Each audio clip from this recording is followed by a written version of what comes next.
जो बहुजन समाज पार्टी का सच्चा सिपाही और सच्चा वोटर है वो बहुजन समाज पार्टी को ही वोट देगा, चाहे वो ओबीसी समाज का हो। जब सरकार बनेगी तो ओबीसी समाज के और जो अन्य समाज के 85% समाज के लोग हैं उनको अच्छी से अच्छी सुविधा देने का काम करें। नाराज़ होकर के वो सब चीज़ों से दुखी होकर के और बहुजन समाज पार्टी का साथ देने का काम देखे हैं कि ओबीसी समाज के हमारे मुख्यमंत्री अखिलेश यादव जी जब कुर्सी छोड़े तो उनके साथ क्या हुआ जी। उन्होंने अपने आप को साबित कर लिया कि मैं अछूत और तरह से जुड़े और युवा साथी भी अच्छी तरह से जुड़े और वहाँ पे बहुत बढ़िया कार्यभार चल रहा है और वहाँ पे चुनाव बहुजन समाज पार्टी विश्वास है कि बहुजन समाज पार्टी के वहाँ पे कुछ लोग भारी से भारी संख्याओं में चुन करके आने वाले हैं और बहुत बढ़िया काम भी कर रहे हैं वहाँ पे और उनको उनके संघर्ष को देखते हुए ये लग रहा है वहाँ पे कि हमारी तेलंगाना में सरकार बनेगी।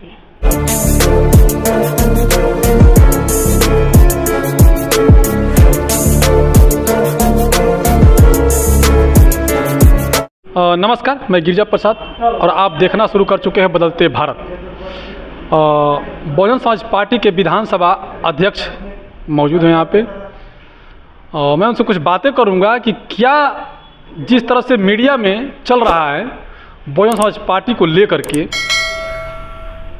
उसके बारे में बात करूँगा। और लगभग 5 राज्य में चुनाव है, जिसमें एक मिजोरम को छोड़कर, क्योंकि मिजोरम में बहुजन समाज पार्टी की ताकत उतना नहीं है, लेकिन जो 4 राज्य का चुनाव है उसके बारे में कुछ बात करूँगा और ओबीसी समाज के बारे में बात करूँगा। तो आइए देखते हैं क्या प्रतिक्रिया आता है।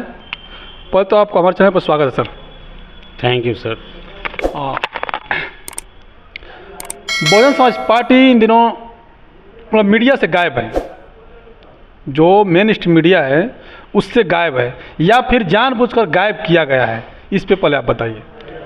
दरअसल आवाज़ थोड़ा, हाँ, मीडिया में लोग बहुजन समाज पार्टी को गायब भी कर चुके हैं, क्योंकि जो सही चीज़ है, जो मुद्दे पे ज़मीन पे बहुजन समाज पार्टी काम कर रही है, जो उसका जनाधार देख रहे हैं लोग, उस जनाधार को देखते हुए मीडिया कभी नहीं चाहती है कि बहुजन समाज पार्टी आगे बढ़े और उसका कार्यभार मीडिया में दिखे।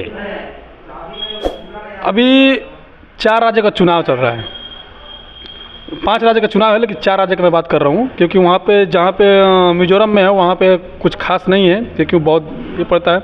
लेकिन जो 4 चुनाव है, मध्य प्रदेश, राजस्थान, छत्तीसगढ़ और तेलंगाना में, ये 4 जगह चुनाव है, जिसमें मैं आपको पहले बात कर रहा हूँ राजस्थान में क्या माहौल लग रहा है। जिस तरह से वहाँ पे एक चंद्रशेखर रावण जो आज़ाद समाज पार्टी से, वो भी चुनाव लड़ चुके हैं हनुमान बेनीवाल के पार्टी से गठबंधन करके। बहुजन समाज पार्टी का क्या रुख है यहाँ पे?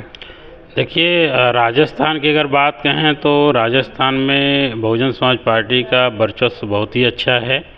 उससे कहीं न कहीं लोगों को दिक्कतें खड़ा हो रही है अदर पार्टी को, और बहुजन समाज पार्टी वहाँ पे बहुत अच्छे चुनाव भी लड़ रही है, चुनावी मतगणना भी उसका बहुत ही अच्छा है।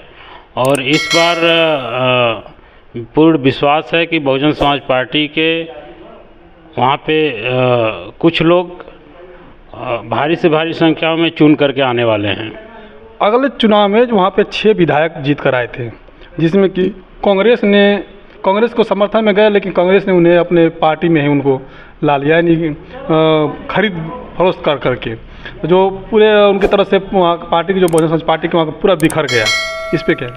दरअसल इसीलिए तो हमारी माननीय बहन जी इस पे चर्चा भी की हैं जी कि अब जो चुनाव होगा, अब इस तरह के चुनाव नहीं होगा कि आप हमारे पार्टी से जीत करके और किसी अन्य पार्टी के साथ शामिल हो जाएं, ये कतई नहीं होने वाला है। इस पे हमारी माननीय बहन जी ने अपना बात रख दी है। अच्छा, क्या लगता है, जैसे राजस्थान में दलितों के साथ अपमान होता है, वहाँ पे पानी पीने के लिए, मूछ रखने के लिए, तो उस पर क्या उस बातों से लोग आकर्षित हों कि नहीं बहुजन समाज पार्टी को वोट दिया जाए? नहीं, बहुत बढ़िया लोग आकर्षित हैं। जैसे कि एक बच्चे को पानी पीने से मना किया गया, उसको प्रेरित किया गया, इंद्र मेघवाल, हाँ, इंद्र मेघवाल को, उसको मतलब अपनी जान भी गंवानी पड़ी, ऐसा भी हुआ।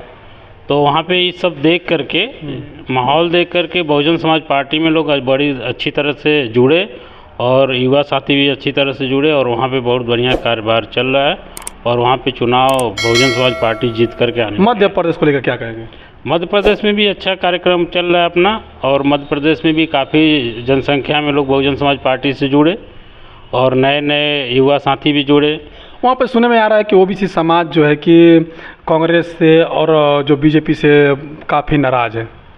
दरअसल बात सही है। जो अभी देखे हैं कि ओबीसी समाज के हमारे मुख्यमंत्री अखिलेश यादव जी जब कुर्सी छोड़े तो उनके साथ क्या हुआ जी, उन्होंने अपने आप को साबित कर लिया कि मैं अछूत और दलित हूँ। ठीक है, इसलिए वो ओबीसी समाज को ये पता चल जाए कि जब हमारे मुख्यमंत्री के साथ ऐसा हो सकता है तो मेरे साथ क्या है।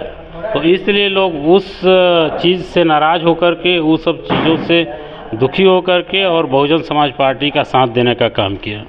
फिर भी उतना जैसे आपने कहा अखिलेश यादव को शुद्धिकरण किया गया कुर्सी का, उसके बावजूद भी कांग्रेस में मिले हुए हैं राहुल गांधी और अखिलेश यादव। मध्य प्रदेश के लिए मैं बात कर रहा हूं कि वहां पे अखिलेश यादव की गठबंधन हुई थी जिसमें सीट मांगा गया था, वो भी नहीं मिला। और वहां के जो ओबीसी समाज के लोग काफ़ी नाराज़ हैं कांग्रेस से और बीजेपी से भी। तो इसमें बहुजन समाज पार्टी का क्या रोल रहेगा, क्या उसमें भूमिका रहेगा? बहुजन समाज पार्टी की वहाँ पे सरकार बनाने की भूमिका अच्छी तरह से है और लोगों के सपोर्ट में है। लोगों के साथ मिलकर के बहुजन समाज पार्टी काम कर रही है, और जब सरकार बनेगी तो ओबीसी समाज के और जो अन्य समाज के 85% समाज के लोग हैं उनको अच्छी से अच्छी सुविधा देने का काम करेगी। क्या लगता है जैसे कि वहाँ पे एससी कैटेगरी की जनसंख्या कुछ कम है, ओबीसी का अनुपात बहुत ज़्यादा है, वो तो वैसे तो भारत में पूरी जगह है, लेकिन मध्य प्रदेश में जिस तरह से बगावत किए हैं ओबीसी समाज, तो क्या ओबीसी समाज बहुजन समाज पार्टी को वोट देगा कि फिर वापस चुनाव आते आते लास्ट पोजीशन पर फिर बीजेपी या कांग्रेस में जुड़ जाएंगे?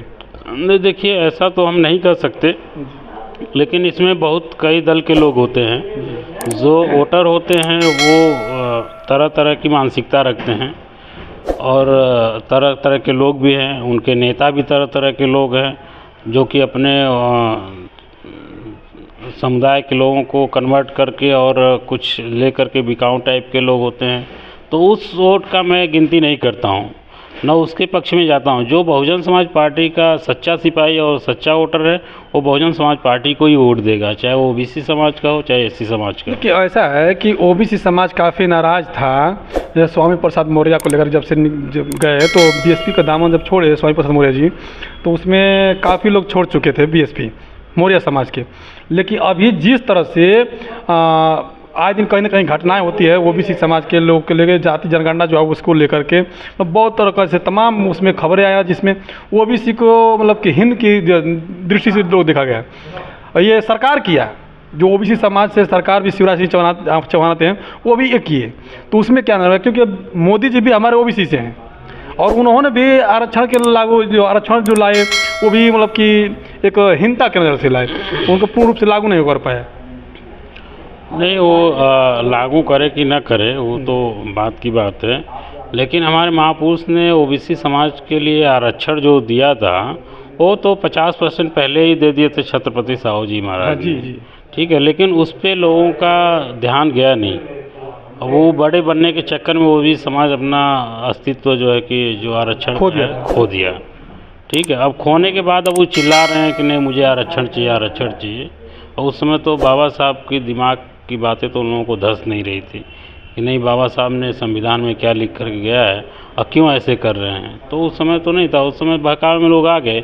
लेकिन अब जब लोगों को दिमाग में गुजा, दिमाग में हला कि नहीं ऐसा ऐसा हो सकता है, भाई मेरे साथ अछूत का व्यवहार किया जा रहा है, मेरे साथ बहुत सारे मतलब परेशानियाँ खड़ी हो रही हैं, ना उसमें शिक्षा मिल रहा है ना रोज़गार मिल रहा है। आज भी देखिए ओबीसी समाज के लोग कितने % नौकरी में हैं, गिने चुने कहीं इक्का दुक्का मिल जाएंगे तो मिल जाएंगे। तेलंगाना को लेकर क्या कहेंगे? तेलंगाना तो मेरा 1 नंबर पे है। 1 नंबर पे है? हाँ, 1 नंबर पे है। वहाँ पे बीएसपी की सरकार बन जाएगी? बिल्कुल बनेगी। किस सम्मान से कर रहे हैं आप? अरे वहाँ पे जो हमारे जो प्रदेश अध्यक्ष हैं परवीन जी, वो बहुत ही अच्छे संघर्षशील हैं, बहुत अच्छे से मूवमेंट को चला रहे हैं और बहुत बढ़िया काम भी कर रहे हैं वहाँ पे। और उनको उनके संघर्ष को देखते हुए ये लग रहा है वहाँ पे कि हमारी तेलंगाना में सरकार बनेगी। एक बात और देखिएगा कि जिस तरह से बहुजन समाज पार्टी के राष्ट्रीय जो है कि भवन कुमारी मायावती जी ने तेलंगाना में आर एस परवीन को अपना वहाँ का कार्यभार संभालने के लिए सौंपा, उस दिन से आर एस परवीन जी अपने घर नहीं गए। सोचिए, लगभग 3.5 वर्ष पूरा होने वाला है, वो अभी तक घर पे नहीं गए। लोग कहते हैं कि माननीय कांशीराम साहब जब अपने घर से निकले थे तो घर वापस नहीं गए। ठीक उसी विचारधारा को पालन करते हुए आर एस परवीन जो है कि अभी तक जब से बहुजन समाज पार्टी में जुड़े हैं तब से घर अभी नहीं गए। सोचिए, ऐसे ऐसे व्यक्ति हैं समाज के लिए जो काम करते हैं कि अभी एक घर भी त्याग दिए हैं, और हमें वैसे लोग महापुरुष में फिर वापस गिनती हो जाते हैं, जिसमें सीएम के दावेदार भी हैं। खासकर वहाँ पे इतनी ज़बरदस्त वहाँ पे प्रचार प्रसार हो रहा है कि बहुजन समाज पार्टी की वहाँ सरकार बनना लगभग तय हो चुका है, जिस तरह से वह काम कर रहे हैं। एक आखिरी सवाल, 4 राज्य में कहाँ कहाँ आपको लगभग सरकार मिली जुली या फिर पूर्ण बहुमत से सरकार बनेगी? देखिए, सरकार तो जैसे तेलंगाना में अपना पूर्ण बहुमत से बनेगी। राजस्थान, मध्य प्रदेश, राजस्थान में भी कहीं न कहीं संदेह है कि पूर्ण रूप से सरकार बनने वाली है। और जो अन्य प्रदेश हैं, मध्य प्रदेश हैं, तो मध्य प्रदेश में भी है, आशा तो है, लेकिन अगर वो पूर्ण बहुमत में नहीं आएगी तो किसी न किसी सरकार को तो साथ में रहेगी, ऐसा है। छत्तीसगढ़ कि वहाँ गोंडवाना गणतंत्र पार्टी से चुनाव जो कि गठबंधन में लड़ रही है, और वहाँ बहुत प्रभावी है गोंडवाना गणतंत्र। नहीं, वहाँ भी अच्छा ही है, जो भी चल रहा है बढ़िया है। परिचय अपना? मेरा परिचय, मैं डॉक्टर अनिल कुमार गौतम, डेंटिस्ट।